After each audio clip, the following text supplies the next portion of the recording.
ప్రియమిత్రులారా, పరిచర్య చేయడానికి వెళ్తున్నటువంటి ప్రాంతం ఇక చుట్టూరు చూసినట్లయితే కొండే ఉంటుంది. మేము పరిచర్య చేస్తున్నటువంటి ప్రాంతం మొత్తం ఎటు చూసినా కొండలే ఉంటాయి.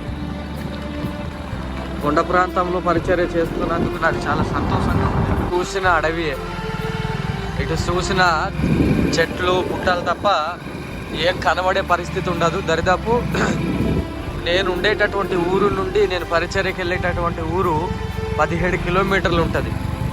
దారిలో ఇట్లానే కొండలు ఉంటాయి, అక్కడక్కడ ఊరు ఉన్నాయనుకోండి. కాకపోతే ఎక్కువ శాతం కొండలు, ఫారెస్ట్ ఏరియా అనుకోండి. ఇక మా వెళ్తున్నటువంటి మధ్యలో ఒక చిన్న వాటర్ ఫాల్స్ లాంటిది ఒకటి ఉంటుంది, అది కూడా చూద్దురు.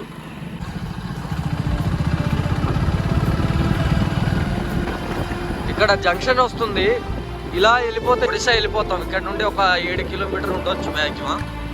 ఇప్పుడు మన ముందు ఒక చిన్న వాటర్ ఫాల్స్ రాబోతుంది. నేను పరిచర్యకి వెళ్ళే రూట్లో ఉన్నటువంటి వాటర్ ఫాల్స్. దానికైతే అంతగా వాటర్ లేదు.